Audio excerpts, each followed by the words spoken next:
A respected church leader turns up dead in the Colorado woods.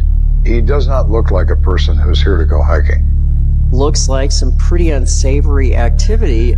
For Lieutenant Kenda, the question is, was Robert Walton the victim of a random attack? Or something more personal? Everything about this individual says that he doesn't have an enemy in the world. Clearly not everybody loved Bud. In late November 1994, two friends are hiking in Palmer Park. It's the middle of the day, and nothing seems out of the ordinary. Palmer Park is a wilderness park essentially located in the geographic center of the city. It's a large park, about 725 acres. It has a few paved roads that go through the park, a number of hiking trails, and there's one road that leads to the South Canyon of the park. But when the hikers reach the South Canyon, they see something, anything but ordinary, lying on the ground. Just ahead of them is a body. He was a white male, weighed over 300 pounds. He was fully clothed, and he was lying on his back. At first, it looked like the victim suffered an accident, possibly a heart attack. The hikers rush to notify the police. When detectives arrive at the scene, it becomes clear this was no accident. The inspection of the body revealed that there was some obvious blunt force trauma to the head, as if he had been struck in the head with some type of an object, causing severe injury, in this case, his death. There were a number of rocks in the area, tree limbs, and things of that nature, and any of these could have been a possible weapon. The coroner places the time of death in the early afternoon, and he paints a grim picture of what may have happened. The attack on Mr. Walton wouldn't have ended his life instantaneously. It would have taken multiple blows to different parts of the head as he continued to struggle. It would have been an exceptionally painful death. The death is ruled suspicious, and Lieutenant Joe Kenda is called to the scene. Lieutenant Kenda heads up the Colorado Springs Major Crimes Division. As I look at the victim's body, I'm trying to get a picture or a sense of what exactly is going on. This is a dirt area with a picnic table. There are a number of trails leading off from this area. There's no drag marks, there's no indication at crime scene that he was moved from anywhere. There is no real indication of any struggle in the area of the crime scene. He is attacked where he stands and falls from where he's standing. In my opinion, this kill happened exactly where he is. Forensic investigators search the victim's clothes, but his pockets are empty. No wallet, no money. Robbery may be the motive, but to Kenda, the violence used in the kill seems extreme. I'm always interested in the method. How do we kill this victim? Do we stand 50 feet away with a gun? Gun provides distance. It provides emotional distance. Don't get your hands dirty. Stand back and shoot. When it's a personal attack, and it's a vicious attack with multiple blows, and I'm sure that some of those blows were delivered when our man is on the ground. It tells you rage. Someone has a personal reason to kill this person. As the scene is being processed, Lieutenant Kenda pays close attention to the boot prints found in the dirt. I speak to my forensic investigators, and I realize we have lots of footprints all over the place, but I'm concerned about the ones around the body. Obese people have great difficulty engaging in physical fights. I don't expect there was much of one. So I want those footprints close to the remains. Maybe there's a stone lodged in a cleat. Maybe it's got a cut. Maybe it's got a wear mark where someone walks on their ankles or walks on their insteps. So wear patterns and damage to a print, as well as the pattern, can be significant if you can find a boot worn by a suspect that has those same unique kinds of characteristics. It comes close to a fingerprint in terms of identification. Forensics also collected blood samples from around the victim's head to make certain that the blood was his and not someone else's. It's always a concern in a violent crime that perhaps the killer was injured as well. Investigators create an ever-widening circle out from the victim's body, searching for more evidence. One of the challenges to this case is to identify what really is the scope of your crime scene. Since this was a large park, it's possible that evidence could have been placed anywhere in a wide area. Because it was out in the park, you didn't start with any clues as far as who might have been there. It could have been anybody in the world. The search yields nothing. Whatever was used to kill the victim, most probably a rock, was nowhere to be found. And neither are any witnesses. Nobody had any pertinent information, and so we were at a point where we didn't have any direct information leading to his cause of death or any information that might point us in the direction of any suspect. But the search does turn up a clue leading to the victim's identity.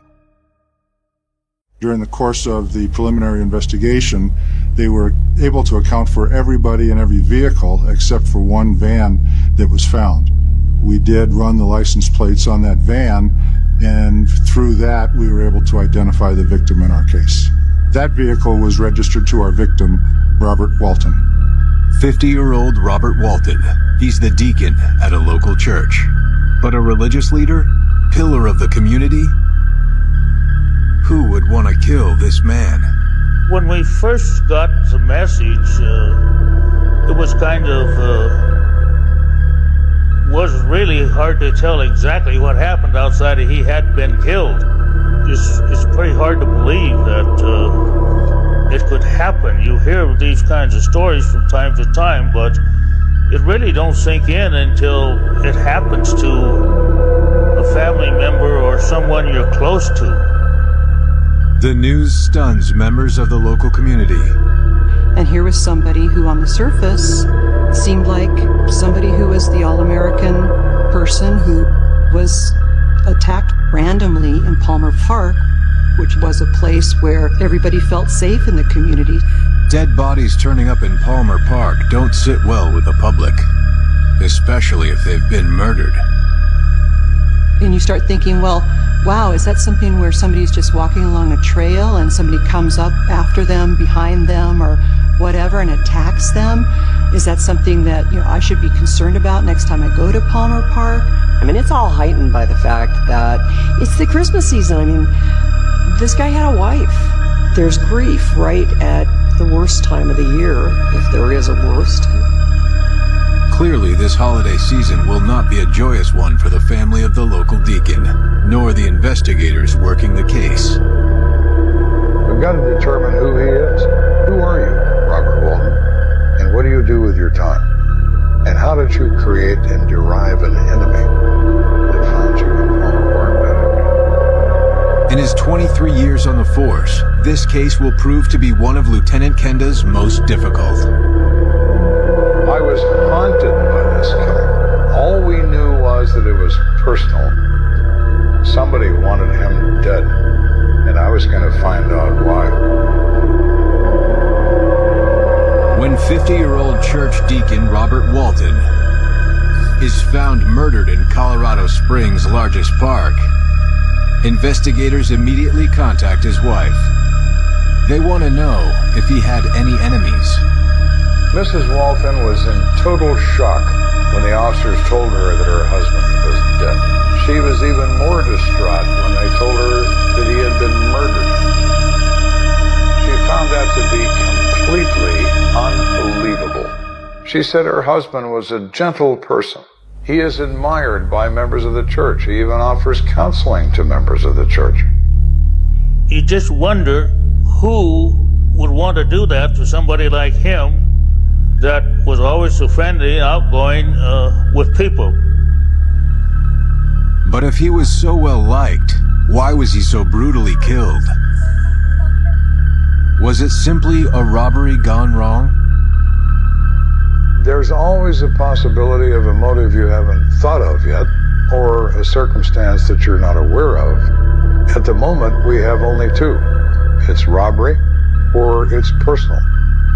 Could there be a third, fourth, and fifth? Of course, but we don't know enough yet to have an opinion about what that might be. Robert Walton was born in Montana to a deeply religious family. In 1991, he and his wife moved to Colorado Springs, where he later became a deacon at Faith Alliance Church. He started getting involved in church work and became a follower of the Lord and devoted a lot of time and energy to his church. We find Faith Alliance Church to be a legitimate Christian organization. People in it are devoted to their Christian faith. They speak very highly of Bob. Walton's co-workers tell us that he is a gentle person, wonderful man, friend to all, helpful to a fault. Police also learned that Robert had a curious hobby. Mr. Walton's friends said that he was knowledgeable about plants and called him Dr. Bob. They called him Dr. Bob for his ability to take sick plants and make them grow again. It sounded like he really was just kind of a big, chubby teddy bear of a guy. Overall, you got the feeling that this was a guy who liked to be surrounded by other people. He was big into parties and celebrations and happy events as far as the church went, and wanted them to look nice and be nice and put a lot of energy into making that happen. Everything about this individual says that he doesn't have an enemy in the world. Clearly not everybody loved Bob. Robert Walton's friends tell police that he went to Palmer Park to collect greenery for a Christmas display at the church. That information doesn't jive with what Lieutenant Kenda saw at the crime scene. There were none of those objects in, around, or near his body. So there was no evidence at the crime scene that he had done that. It's also possible that he didn't have time to do that. But there was no evidence of him collecting greenery at the park. Investigators also learned that Walton was a marital counselor at the church. When people seek counseling for things, it's an overwhelming problem to them. It's usually an emotional problem. And I am looking for some emotion in this. So that piqued my interest. Who might he be counseling? Police learn one man sought out the deacon for something other than missing Sunday services. We do a background check on this guy. He has a criminal past. He has assaulted people in the past. He has assaulted his wife in the past. So he has an assaultive personality. Well, I'm looking for one of those.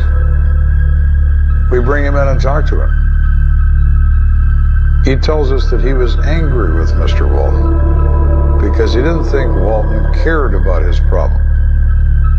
Okay, now we have a guy who doesn't like Mr. Walton. He's the first one of those we've encountered. He admits to all that up front. Says, look, I got a bad temper. I've hit people. I've done bad things in bars. I've hit my wife when I shouldn't have. But I have this sexual addiction, which he then describes in detail.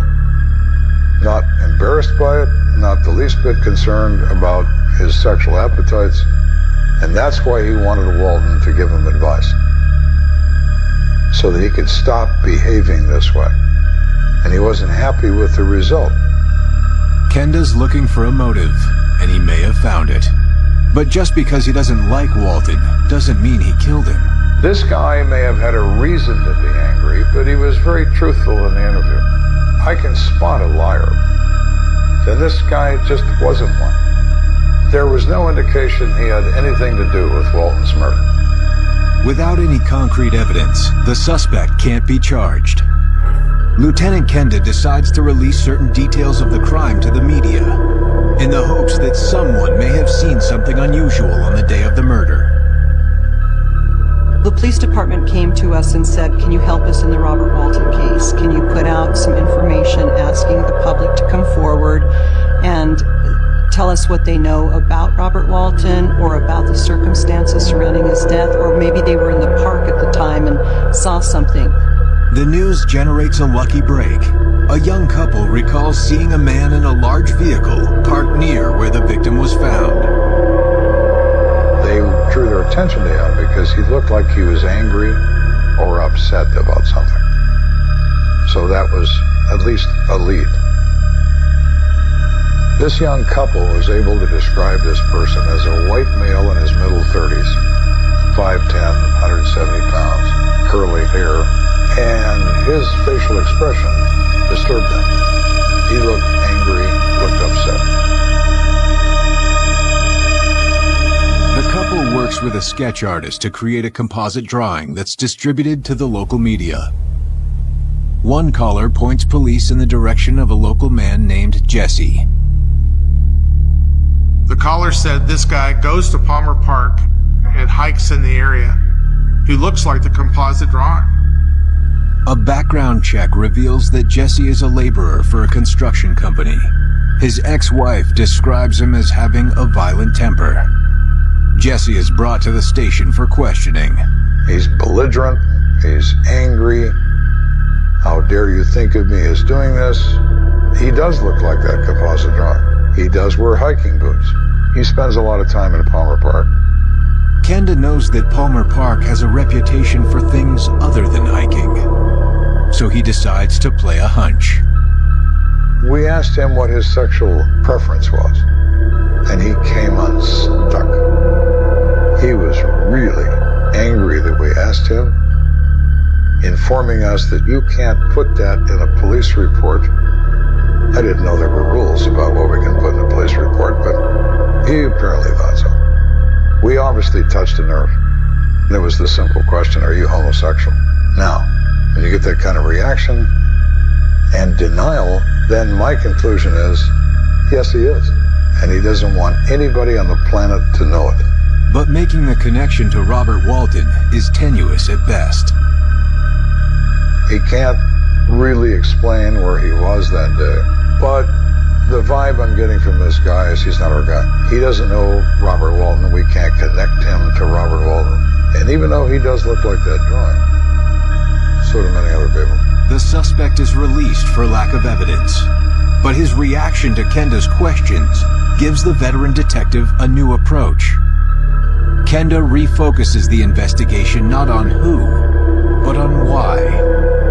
I don't believe he was there to collect things in Palmer Park. I don't think he was physically capable of doing that. He doesn't look to me like an athlete, or an experienced hiker, or even a walker. Why is he there? What's he doing in the middle of this park in the middle of the day?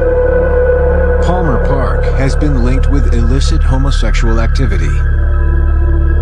Could that be the reason for Walton's murder? I don't think my brother was gay. I've never seen any indication that he may be of that nature. I've never heard anything that would indicate that, or I never saw anything that would indicate that. But I can't say yes or no. The question is, did Church Deacon Robert Walton have a secret life? Everyone has secrets that they don't want you to know, that they don't want to share. You never speak to anyone, ever, and get the truth. Parts of it, pieces of it, but it's always just a little out of focus. Colorado Springs Church Deacon Robert Walton is found murdered in Palmer Park, and Lieutenant Joe Kenda has no motive or suspects. But a strange call from the coroner may change all that. During the autopsy, when his clothing is removed, they find a washcloth that's been rolled and tucked, and that this is found in his crotch. It's a common technique in the homosexual world to put something in your pants to simulate male endowment. This new information leads police to recontact Robert Walton's wife. Is there something she never told them? Oftentimes we set up additional appointments because They have so much emotional trauma going on, it's difficult for them to really convey accurate, pertinent information for us. And so they need a few days oftentimes to kind of settle their thoughts and get back with us to give us information that we need. Robert Walton's wife brings up two things that interest me in that conversation. The first thing she brings up is when they were living in Montana, she finds a homosexual men's magazine in her husband's underwear drawer. She thinks this is extremely unusual. So she asks him, where did this come from? He flies into a rage and says, somebody must have been playing an evil joke. And he destroys the magazine and says, we will never talk about this again. And they didn't. The second thing that grabs Kenda's attention is that Mrs. Walton says her husband has been spending a lot of time away from home recently. Mrs. Walton says her husband, the victim, had been disappearing, going places in the late afternoon, not being at work and not being at home. Mrs. Walton asked her husband, where have you been? Why aren't you home? You left work 2 hours ago. He would offer no explanation and finally said to her, don't ask me what I do with my time. That interested me as well. You have a secret. Now you're spending time away. What are you doing? At that point, we say, we suspect that your husband may have been involved in homosexual activity in the park. We get a strong reaction. She says absolutely not true. That Mr. Walton is not homosexual. He has never exhibited anything in that way. We ask her about the washcloth in his pants. Her explanation is that he has a difficulty with accidental urination. And he often does this in his pants to prevent that from happening. Has he ever reported that condition to a doctor? I don't know. His wife was quite concerned that one of the angles that had to be investigated was a possible homosexual angle. As with most wives, they never want to believe that their husband could have any proclivities in that direction.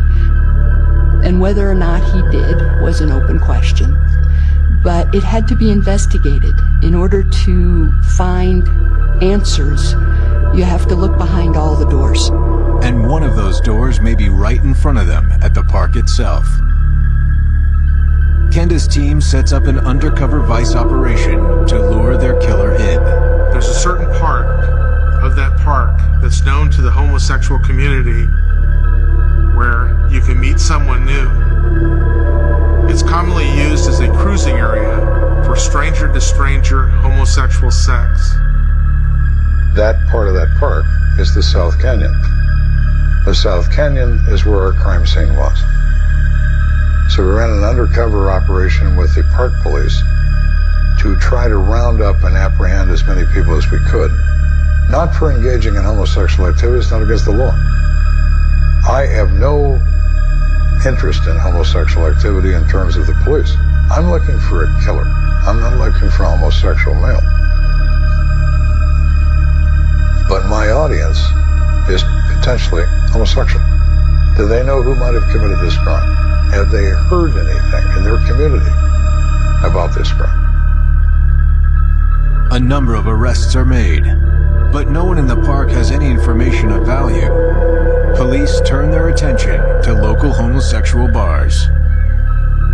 We take a photograph of Robert Walton with us. Does anybody know this man? Have you ever seen him before? Has he ever been in this establishment? Does he come to this club? No information whatsoever. At this point in this investigation, we're running out of places to go. Police have run down every possible lead, and the homosexual angle may be a dead end. We're not getting anywhere in the park. We're not getting anywhere in the homosexual community. We're not getting anywhere in the church. We can't find an enemy of Mr. Walton. We've talked to hundreds of people, and none of it's of any value. When my brother was killed, and after long period of time and nothing come up, and they kind of put it on the back burner, it seemed like. You know, you begin to wonder, and I kind of did lose hope for a little while. It's frustrating. You've spent a lot of time and effort. You've dragged people in and out of a police station for a few days. Everybody's tired. Nobody's slept. And now we got to start over? Yeah, we got to start over. Because we're not getting anywhere. So we begin again. What didn't we look into out of all this? Lieutenant Kenda hasn't given up. He has his detectives redouble their efforts.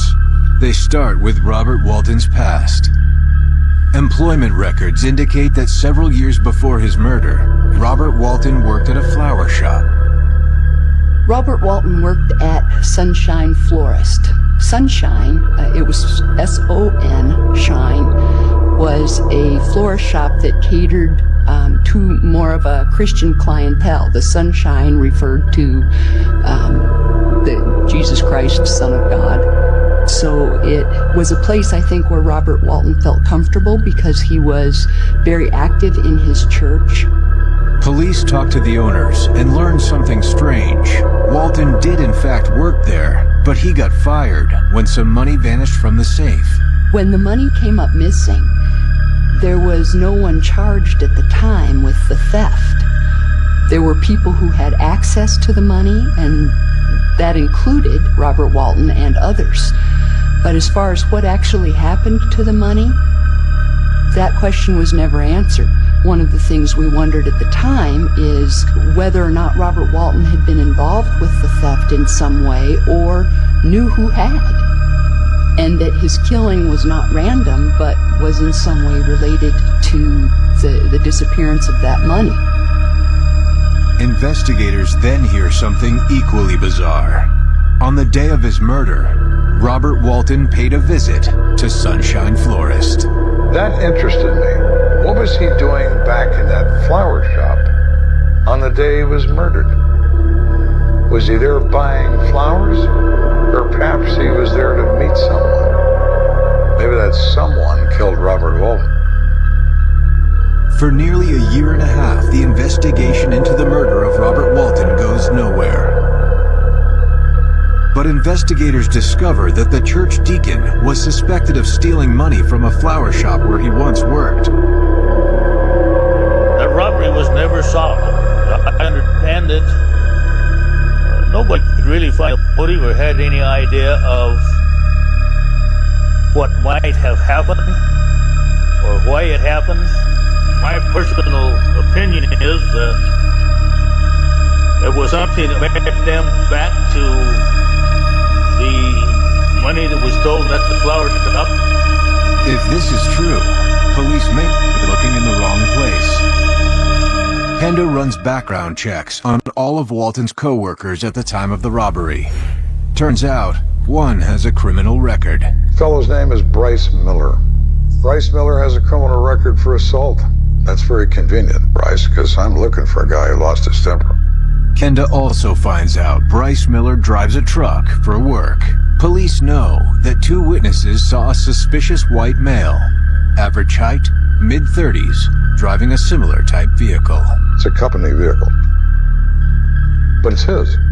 In Colorado Springs, historically, there are very few what we call stranger murders. And typically, the victim and suspect have some kind of relationship to each other. The two once worked together, but detectives want to know if there's anything more to their relationship. So they pay a visit to Bryce Miller. The first thing they see on his porch puts a chill down Kenda's spine. Right there in front of us on the porch is a pair of boots. The pattern on the sole is similar to the one collected at the crime scene, and they look to be about the right size. So, a little note in your head. We make contact with the guy. He denies even knowing Robert Walton, which is really odd. He worked with this guy in a small flower shop for 4 years, and you don't know his name? Oh, that Robert Walton. He's being evasive. He's being I don't want to talk about this. I don't remember this guy. I don't know anything about this. And everything about him is saying, yeah, he does. Soon, Bryce begins to change his tune. Miller finally admits to knowing Walton, but said they weren't very close. Miller tries to change the subject by talking about his ex-wife. As Miller is talking to us about his ex-wife, he mentions he's been having problems with his ex-wife, too. That word, too, immediately raises a red flag. Does that mean he's been having problems with Walton, too? Maybe. I'm thinking this guy has gone from not knowing Walton to now knowing him and having problems with him. Kenda knows that Robert Walton had secrets, so maybe Bryce Miller did too. You often hear from victims' families or victims' friends, he didn't have an enemy in the world. I disagree. He had one. That's who made him like this. The motivation is the key factor. What made someone kill?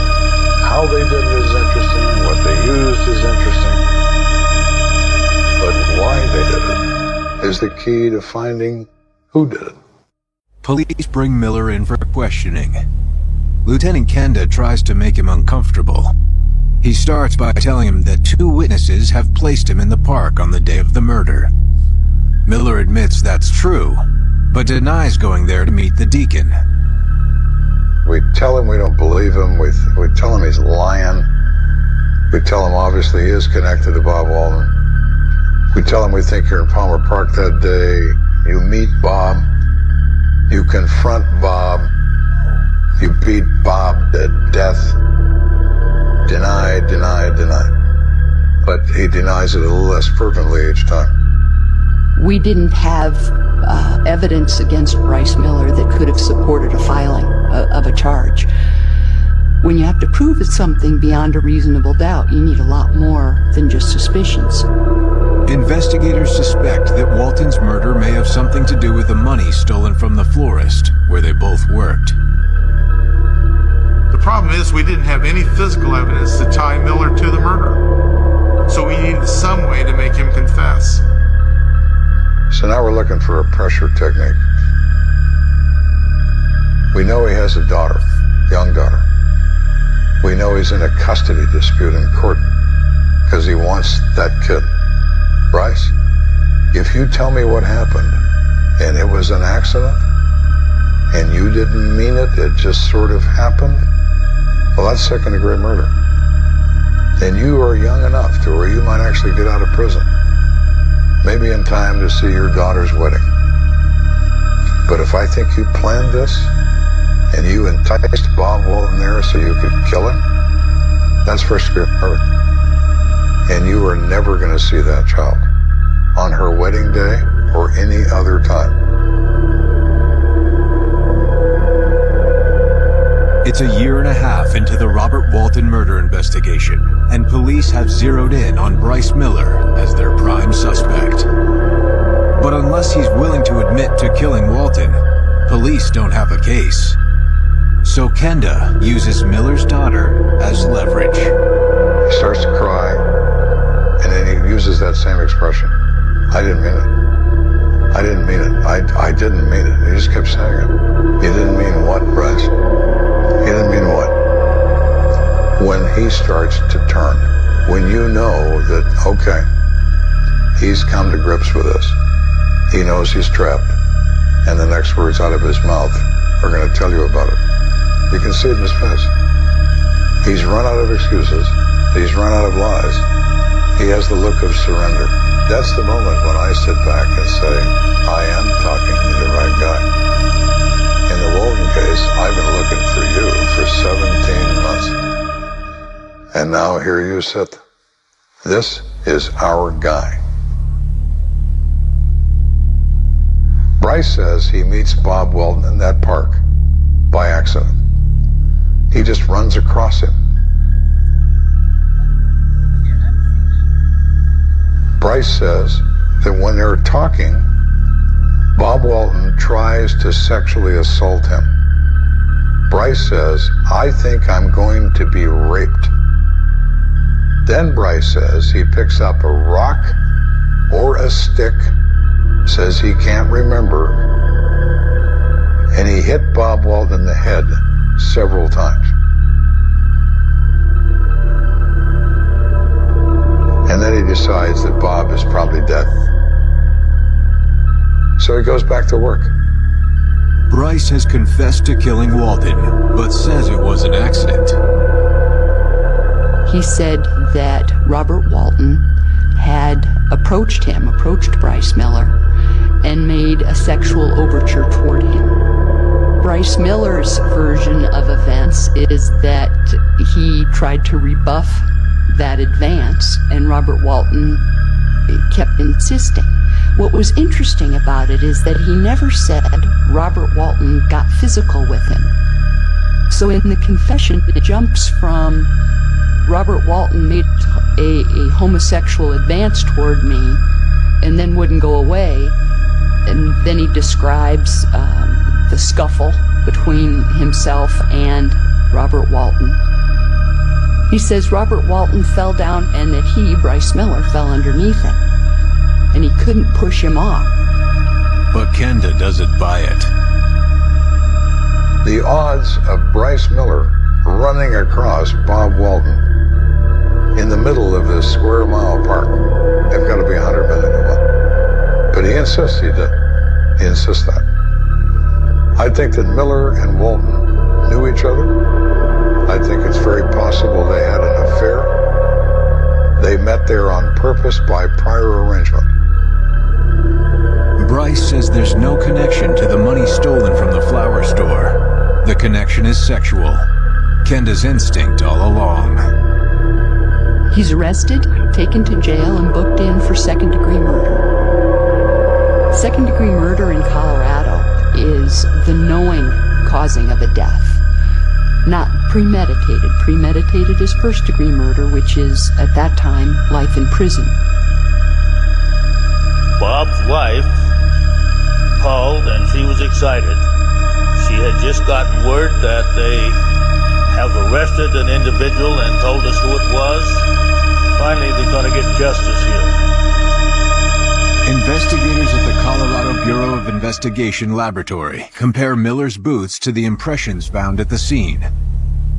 They were determined to be of a similar size and type as those recovered. But because of the length of time between the murder and arrest, the boots could not be positively identified as having left the impressions at the scene. But the jury doesn't need the boots. They have the confession. Bryce Miller was found guilty of second-degree murder. He was sentenced to 40 years in prison. He will be eligible for parole in 2012. At the end of the day, in almost all these cases, people say, why did this happen? What exactly happened? I don't know. The worst of it is you never do. Not for certain. I believe that Miller and Walton met each other in Palmer Park by prior arrangement. I further believe they'd been meeting there for some time. What I don't know is what was said and by whom to make this rise to an emotional level.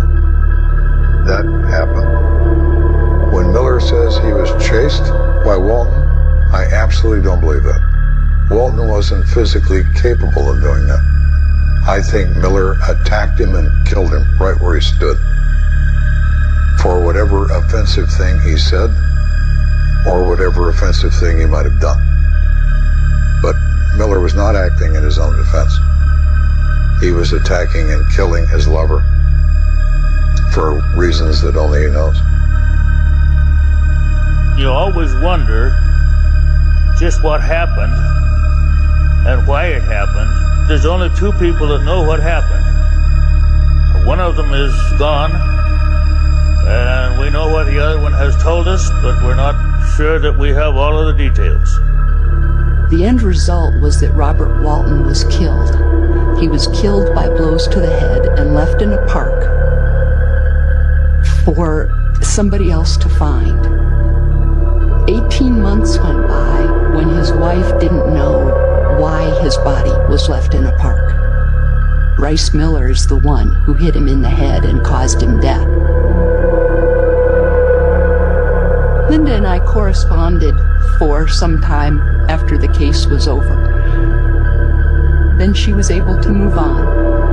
And you want that. You want the family of the victim to be able to move on and rebuild a life. Yeah, you always miss your brother. We were not always close, but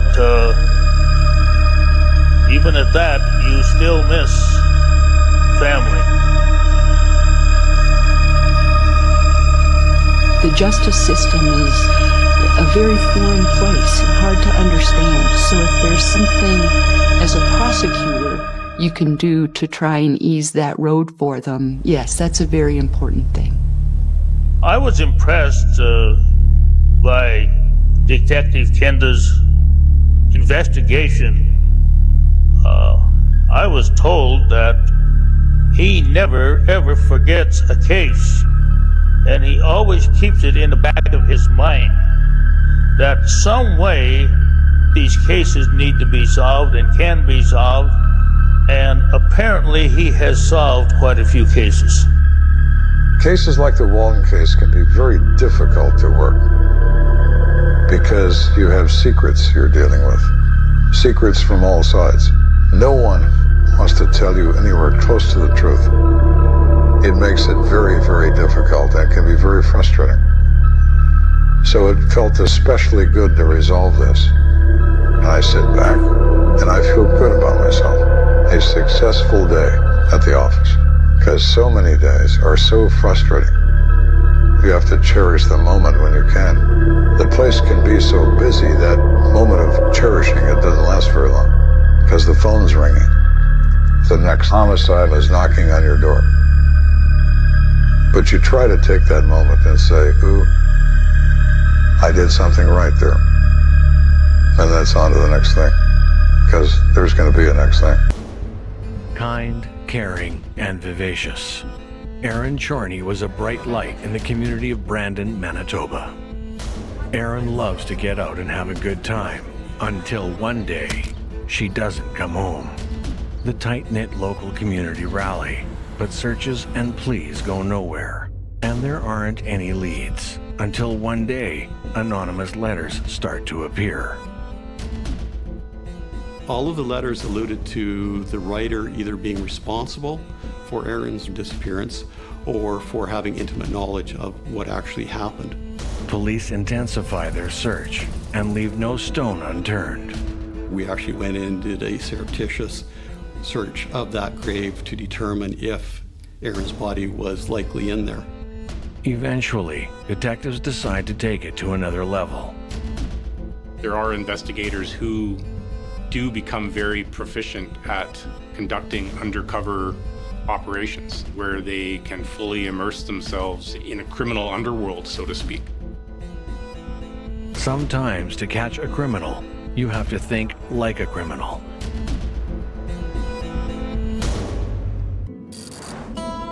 As one travels north on Manitoba Highway 10, 3 hours north of Minot, North Dakota, they come across Brandon, Manitoba, Canada. Population 48,859. Its surrounding agriculture sprawls out across the countryside, making Brandon the commercial hub of southwestern Manitoba. One might stop by the Comfort Kitchen Cafe for a delicious breakfast, or hit up the local downtown shops. Known for its winning hockey teams, provincial exhibition, and being a quiet place perfect for raising a family, on April 21st, 2002, the vibrancy of the community dims. Darcy and Debbie Chorney are the proud parents of 3 children. Erin was born September 30th, 1983. Erin was a great child. When she was growing up, we spent a lot of time together. We did a lot of activities together. She was into sports. Beautiful blonde hair, always loved to play in all the games that toddlers play, always followed us around, loved to read books, loved to be read to. She would often want to write stories as she was growing up, writing and reading, and her dream was to be a writer, write a book someday. Loved to participate in family events. She was very much the eldest of the cousins, so always the imagination, Erin's imagination was the most amazing part because she was able to include the greater of the family. We have a very, very large family, many nieces and nephews on my side of the family, on both sides. So always participated, brought in the little ones, brought in the bigger ones, often at church events or family functions and whatnot. She'd always have somebody doing a play or singing songs and so forth. So she was just always a joy to be around. We had lots of picnics in the backyard. She would make snow forts with me. She was like the older sister that everybody would have wanted because she just was like there and cared so much about us and the family. And she was athletic, she loved sports, and is the best person I know.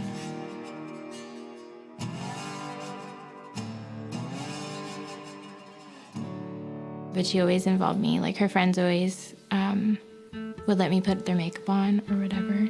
And we would go, like, she took me trick-or-treating. She would help me get ready for school in the morning, every morning. I spent more time with her than the rest of my family growing up. She was my best friend. And she was so funny. Like many couples with children, Debbie and Darcy drift apart amidst raising a family and trying to make a go of it, and decide to get separated. The separation is hard on Erin, who loves family more than anything. She, like most youth, has her moments of acting out. But that never stops Erin from being an important part of their large, extended family. Living with me was just a release for her, to have an opportunity to have a change of pace, moving away from Brandon, having new friends, really having an opportunity to maybe find her place in a school setting. But in the end, it wasn't something that was working well for Erin. I wanted her to stay with us, but she just needed to move back home. Erin has a big personality. While parents know that can be challenging at times, she's loved by them and her large group of friends. She had like a social life, so she did hang out with her friends quite often. A 19-year-old prairie girl, Erin loves a good party. She was born to be the star of the show. Always the center of attention, she loves to entertain and have a great time. She had many friends, but she was just always a joy to be around. Erin dates 21-year-old Michael Bridges. Her parents don't warm up to him as he is standoffish. He was not a part of the family functions, never participated in anything, and Erin would, look for that comfort from him, I guess, but never really panned out for her.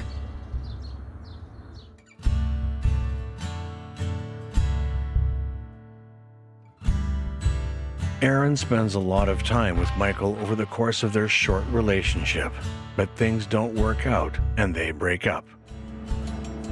The breakup is hard on Erin. She finds herself going down a bad path, one her family is confident she'll put behind her. Debbie Chorney is happy to have a girls' day with Erin and Leslie. Erin and her brother live with their father at the family home, but Debbie moves into an apartment during their separation. Well, she was spending time between my place and her mother's place. We were separated. And she would be about half-time between each. And between them, Erin maintains her busy social life. Erin spends the day with her mom and sister. They put together an old-fashioned family meal, something they haven't done for a while since the separation. Erin receives a phone call and tells her mom she'll be back in an hour after she has coffee with some friends.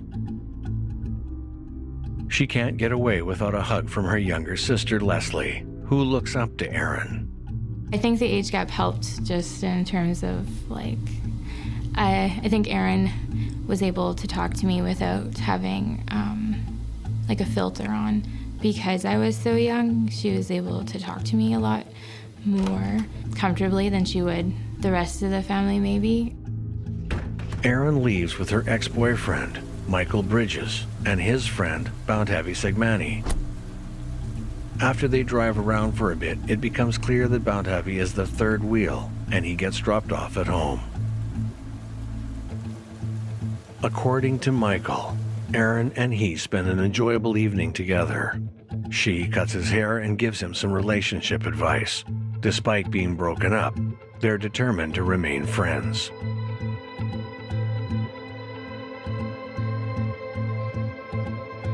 At 11:30 p.m., Erin heads out to meet some other friends and party. Back at home, Debbie is wondering what happened to Erin. She was supposed to be home hours ago, and it's getting late. Debbie knows her daughter. She's probably out with friends, so there's no sense waiting up for her. But something just doesn't feel right.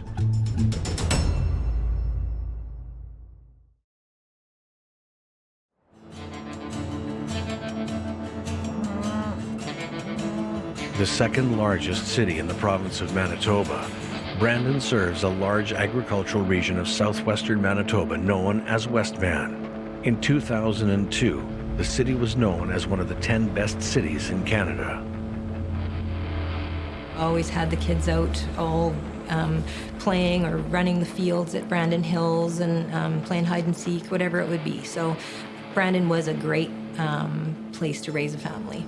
Many enjoyed the good life out here in what is lovingly known as the biggest small town you'll ever visit. But someone sinister is lurking, someone who will change the way Brandon sees itself forever. It's Monday morning, April 22nd, 2002. Debbie Chorney wakes up and checks Erin's room. She's still not home. While Debbie isn't surprised, Erin's done this before.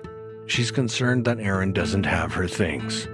She chalks it up to Erin's unpredictable way and carries on with her day. It's been a few days since Debbie last saw Erin, and she is understandably concerned. Debbie contacted me on a Wednesday following the weekend that she was at her place and said that Erin hadn't returned home and wanted to know if I had heard from her, and I said no.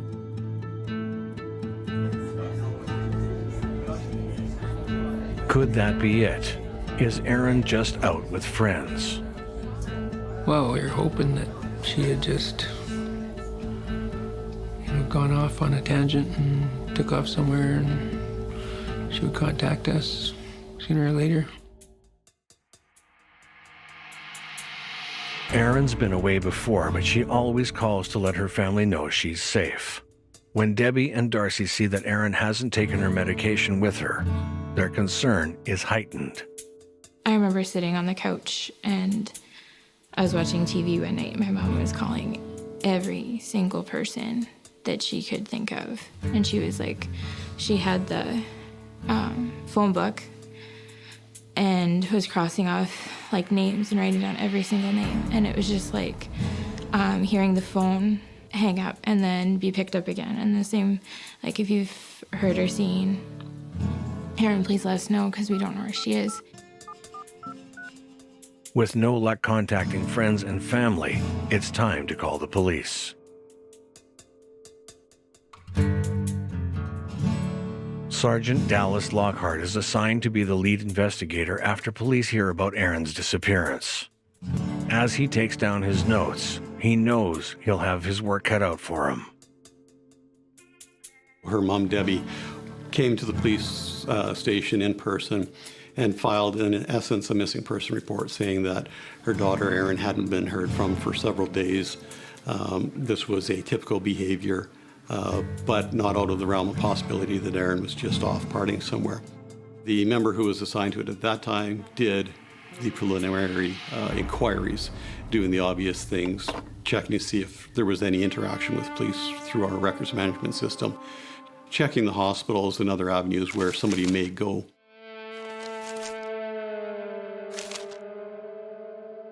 Police contact Michael Bridges, Erin's ex-boyfriend, to see if he has any idea where she might be.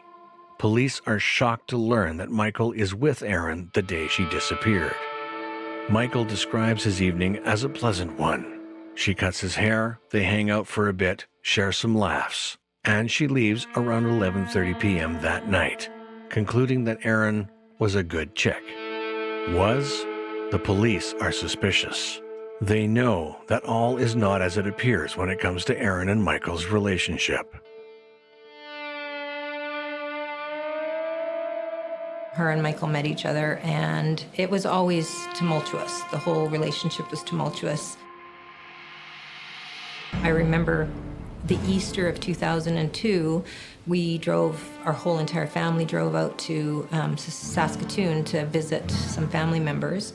Erin drove in the car with me that time, and she did share with me that she was going through some very, very difficult times with her then ex-boyfriend. There's some assault charges against him. It seems Erin and Michael were constantly fighting due to Michael's jealousy. He destroys Erin's belongings and likes to embarrass her in front of others. On March 10th, 2002, Erin and friends head over to Michael's in the wee hours of the morning. A drunk Michael gets into an argument with Erin, and he lashes out, choking her. Erin's friend comes to her aid, breaking up the fight, but doesn't come out unscathed. Michael attacks her, throwing her across the room and punching her. It takes Michael's mother, Georgianne Bridges, who Michael lives with, to finally resolve the conflict, managing to get the girls away from Michael. Erin presses charges against Michael in hopes of sending him a message that his behavior is unacceptable. Well, when I first looked at the file, the obvious thing that jumped out at me was her relationship with Michael Bridges. The fact that he was actually under charge for assaulting her and a friend. When questioned about the charges, Michael is apologetic but cold. He pleads guilty to the charges to get them behind him, 2 days after Erin is last seen alive. Michael is confident, agreeing to take a lie detector test if necessary.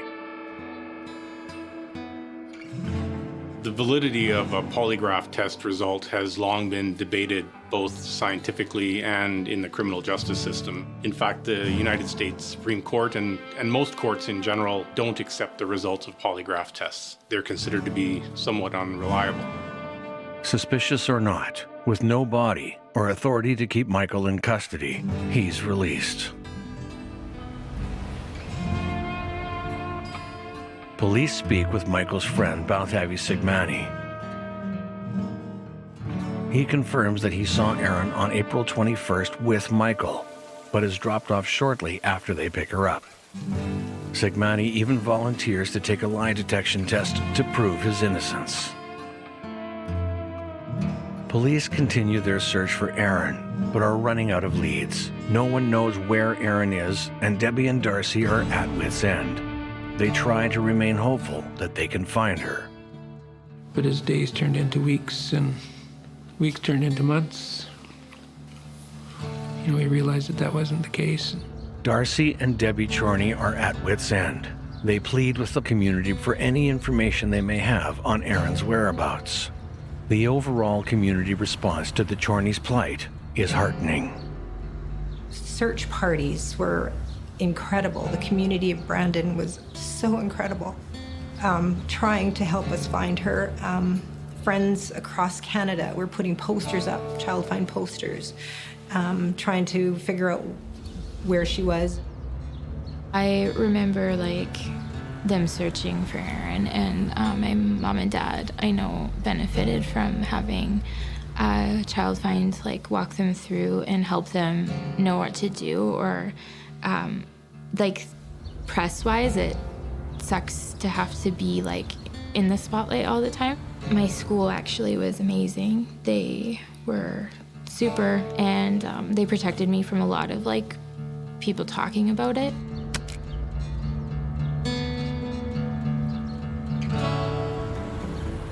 every tip that came in to the best of our ability to basically put it to rest. And that included everything from, reported sightings in Vancouver, to she was working as a squeegee kid in Winnipeg, to that she went into a rehab center of her own volition.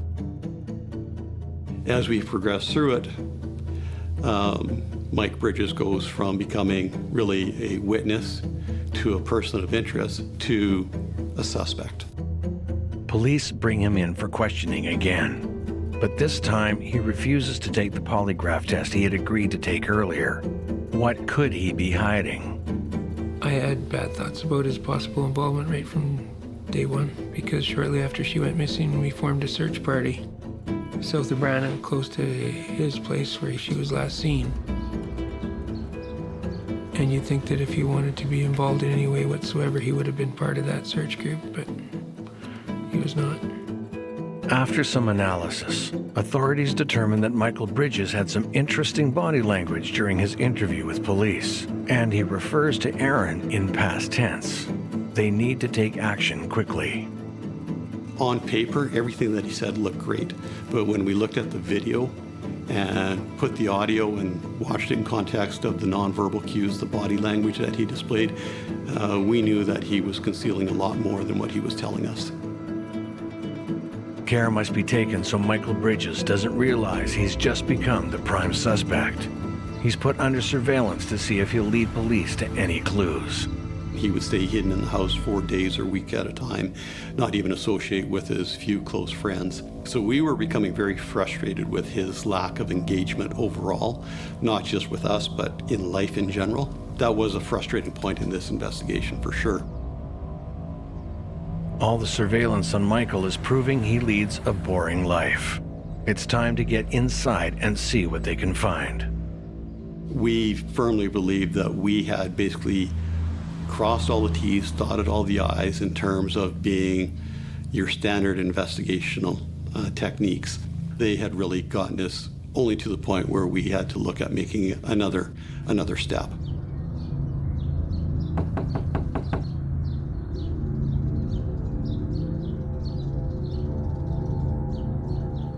When we conducted the search on the residence, there was a few things that came to note.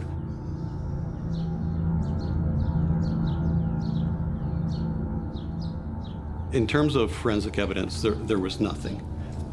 Keep in mind that Aaron actually, for all intents and purposes, lived on an in-again, out-again basis with the Bridges family at their residence. In terms of finding, articles of her clothing or hair or anything like that really was of no consequence. Our forensic investigation unit did collect some forensic evidence. It turned out to be false positives on some of the samples collected. Within his bedroom, I found an envelope from his legal aid lawyer who was representing him on the assault charges against Erin and her friend Lindsay.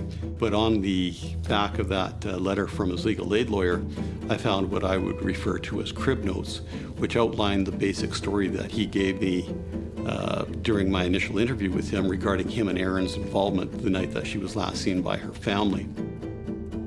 While the list is suspicious, this search has turned up no evidence that Michael Bridges is responsible for Erin's disappearance.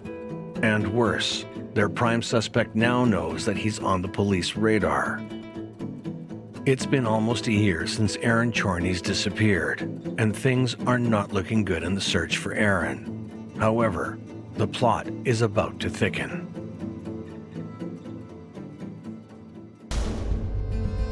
When a mysterious letter is delivered to Debbie's home, indicating some intimate knowledge of Erin's whereabouts, Debbie is taken aback.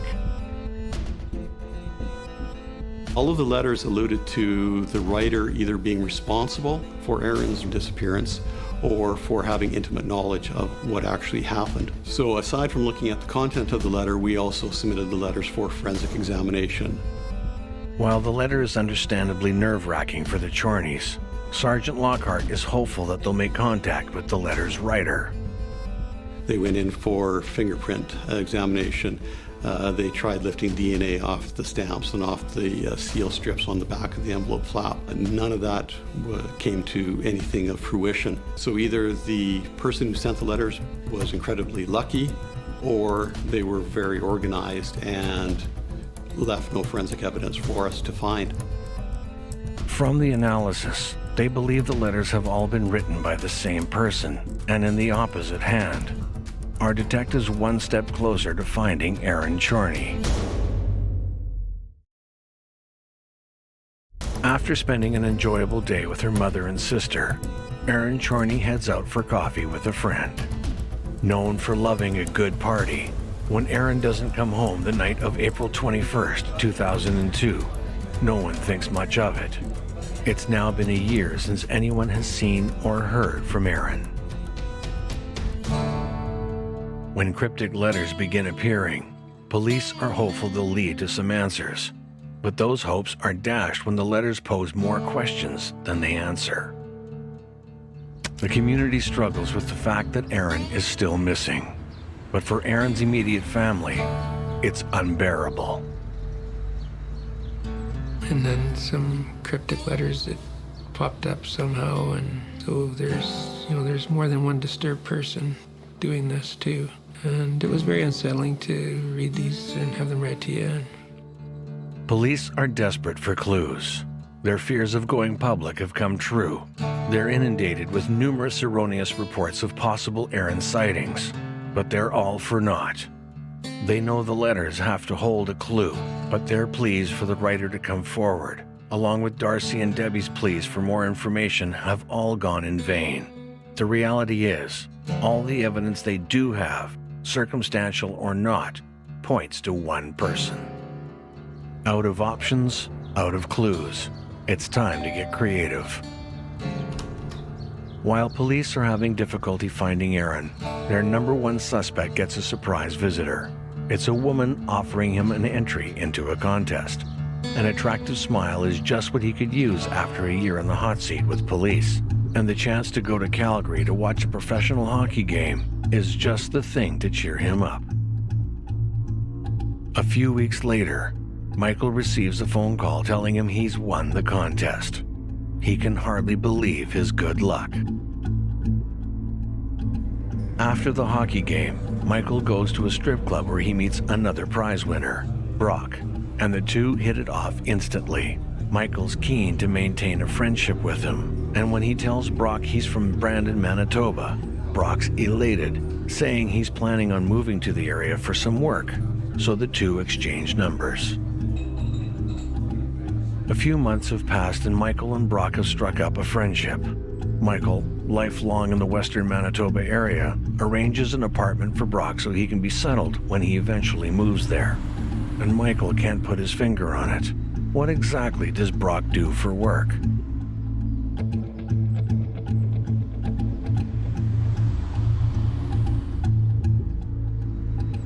Whatever it is, it provides him with plenty of cash, and he's generous with it. Now that Brock is around more often, the two are meeting up regularly. They seem to be two peas in a pod. The one thing that Brock talks about, other than women, is honesty, honor, and loyalty. Brock and Michael arrive on a scheduled dirt road 5 minutes before the hour. While minutes early, Brock is already upset. The most important thing to him is that you fulfill your obligations. If you can't, then you're dishonest. And dishonesty is something he, nor his employers, take lightly. Michael can only stand by as he witnesses what happens to those who can't be honest. Michael is taken back by how strongly Brock feels about his so-called philosophy. He's even more surprised at how much money he can make to just deliver a few packages. Brock has another request, but only if Michael can promise to not look inside the bag. Maybe Michael already suspects, but what they're doing isn't exactly legal. Michael doesn't realize it, but he's about to pass his test. Can he make the drop without looking inside? There is this idea that someone transporting illegal goods, whether it be drugs or otherwise, if they don't know what they're carrying, they have this sort of plausible deniability, is the phrase that's often used, so that they would not appear untruthful if asked as to what they were carrying. Nervous, Michael can hardly keep it together. He doesn't want to disappoint Brock, and illegal or not, he knows that this is the best financial opportunity he's ever had.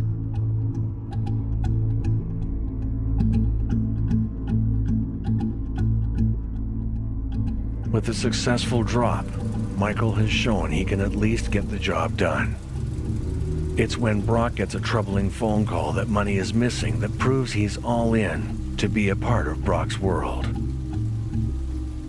There's been some inconsistencies with some of the deliveries that Brock's men have been making. They all lead to this motel room. While Michael wants to help, Brock assures him he'll be fine. It's what happens next that's a true test of Michael's character. When Brock gets back to the car, he gives Michael a once-over. He wonders, can this be the guy?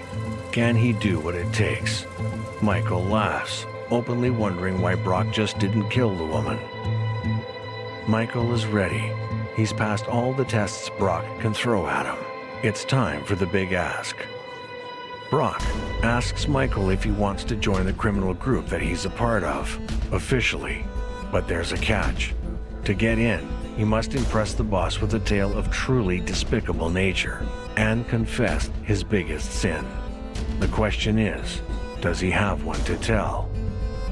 Michael tells Brock that 2 years before he had gotten into an argument with his ex-girlfriend. He pushes her, but she trips and falls over an ottoman, smashing her head on a table, and dies. Not wanting to get in trouble, he hides her body. It sounds terrible, but Brock isn't sure that Michael's story is going to be enough to convince the big boss that Michael is a serious player. He accidentally kills his girlfriend. Doesn't really sound like a crime. It's also meaningless without a body, because Brock, the Royal Canadian Mounted Police, and the Brandon Police Services are going to need one to make the charges stick, because this whole affair has been a ruse to get Michael to confess to his role in Erin's disappearance.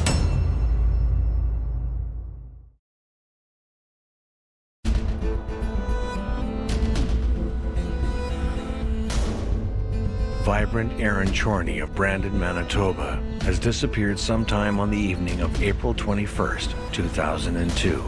Despite public pleas and an extensive search for Erin, she's seemingly disappeared without a trace. The last person to see Erin is her ex-boyfriend Michael Bridges. He says she left his house that night, but something doesn't add up. Authorities orchestrate an elaborate sting operation in order to find out what Michael really knows. What we wanted to do was set up scenarios with very firm, very defined objectives to accomplish what we needed to accomplish. One of the primary things that we needed to enforce, and it was reinforced through just about every scenario, was the concept of trust and honesty within the organization.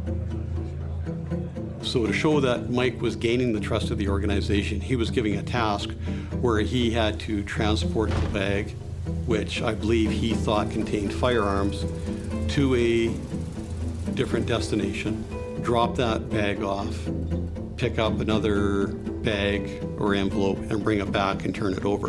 And again, that was to emphasize that trust and honesty aspect. The ultimate goal is to get Mike to want to join the organization, knowing that he has to be trustworthy, that he has to be honest, that basically the organization needs to know everything about him prior to actually taking him on and engaging him in the business of the organization. Through very frequent interaction, one of the attributes of being a good undercover operator is that you can morph into what is required. And Brock adjusted his portrayed out view of life to match Mike. So in terms of how they viewed and spoke about women.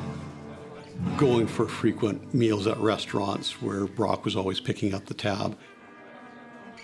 One of the scenarios that we created was where Brock and Mike arrived at a hotel looking for a female who owed the organization some money. Undercover agents acted out a scenario where Brock assaults a woman, all to gauge how Michael would react.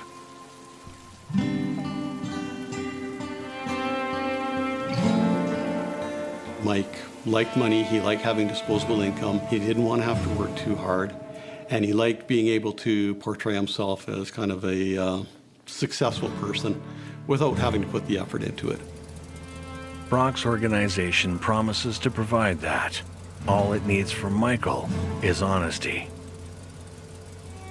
There actually ended up being a total of 3 what I would term confessions from Mike, each being a little more detailed, a little more self-incriminating than the previous.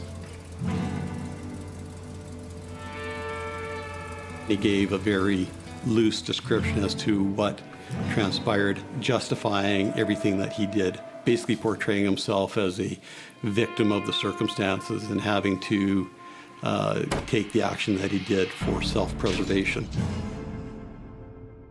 When they got back to Brandon, and this was in February of 2004, he did actually lead Brock to where he disposed of Aaron's body in the Brandon cemetery.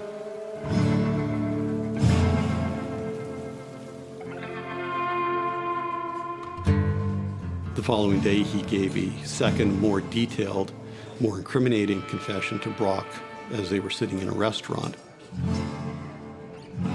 Little do restaurant goers know that while they're enjoying a bite to eat, the confession to Western Manitoba's most notorious missing persons case is happening in their midst. Michael describes that he got into an argument with Aaron and choked her to death.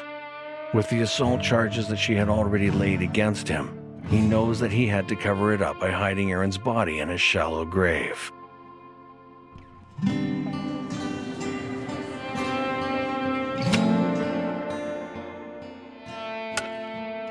We actually went in and did a surreptitious search of that grave to determine if Aaron's body was likely in there. That turned out to in fact be the case, where we were able to say yes, there is something in this grave that doesn't belong, and based on what our suspect has told us, we believe it to be Aaron's body. At that point in time, Brock led Mike to believe that he was ready to be introduced to Mr. Big, to tell him all of his dark secrets, get that out in the open, let Mr. Big deal with it, and bring him in as a member of this organization.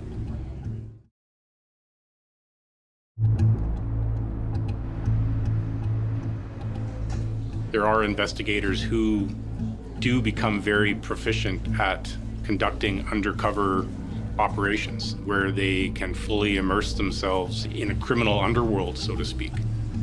They may return to their normal life in the evening and then go back to living this so-called life of crime during the day, or they may be gone for months at a time. Investigators are about to find out that Michael's depravity goes even further than he describes.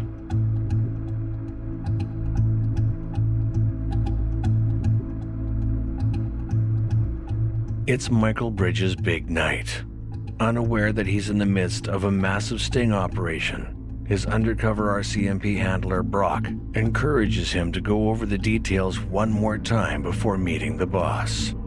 What Brock hears this time is even worse than he could have imagined.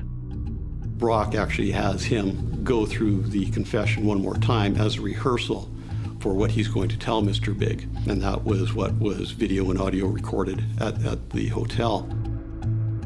Michael Bridges describes in detail how after he chokes Aaron with his hands, he uses an extension cord to finish her off.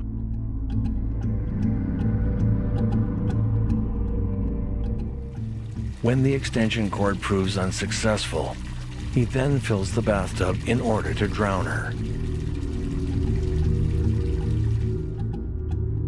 Following Erin's drowning, Michael Bridges then wraps her body in a blanket and buries her in a fresh grave in the Brandon Cemetery.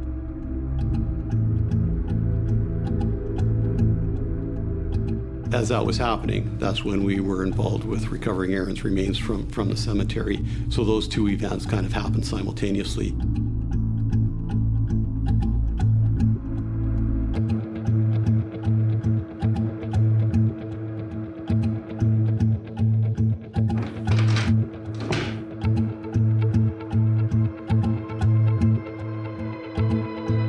Michael is stunned by the realization that he's just been the subject of a massive sting.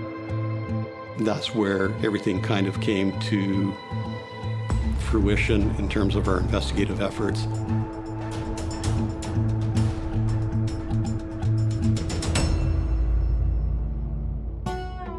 We never knew anything until the day that they arrested him, and that was in 2004, February 13th, I believe.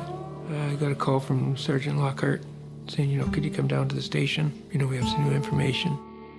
But as much as we are happy that we were able to bring that investigation to a successful conclusion, the other aspect of it is that we took away all hope from the Chorney family of Erin ever coming back to them. And we went down, and that's when we were told that she was found, and they had recovered her body, and he was being arrested at the same time. The only question now is, can the authorities make the charges stick? Is the whole Mr. Big operation even admissible? So, Mr. Big sting is essentially where an undercover officer poses as a member of usually a criminal organization and tries to lure an accused person into a conspiracy. They gain their trust and they start talking about other things that they've done and try to get them to make admissions. So Mr. Big stings have actually been banned in the UK and US, and they are admissible in court in Canada, but they're very controversial. And legal experts believe that they can potentially lead to coerced and false confessions, and it's essentially entrapment. But the RCMP know about the controversy surrounding this type of sting operation. Brock asks Michael on camera and on tape why he changed his initial story from it being just an accident. Michael states that he was nervous to tell him the whole story. His rehearsal statement to Brock, as we're waiting for Mr. Big to arrive, we believe to be the true story as to what happened that night, which was borne out as much as it could be by the forensic evidence that we recovered during the recovery of Erin's body. The courts agree. Michael Bridges is given a life sentence for a first-degree murder. You can't prepare yourself for a trial like that and to have every detail read out to you. And it was very difficult for the whole family. Still, some questions remain. To this day, we still don't know who sent the letters. The Chorneys are left with an Erin-sized hole in their lives. The town is shocked, but will move on together with an invigorated notion to watch out for each other and tackle partner abuse. There was hundreds and hundreds of people at Erin's funeral. I am sure thousands, which we knew that everybody was looking for her, and it was evident at that funeral. To have an opportunity to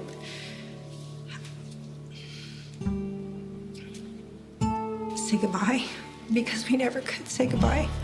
I'm just really happy how the community came together, our friends and our family.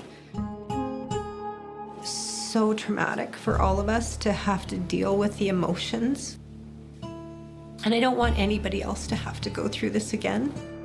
As if to add insult to injury, in April of 2021, a judge says Michael can apply for early parole under a now-defunct faint hope clause in 2026 instead of 2029, a process that forces the family to relive Erin's murder all over again.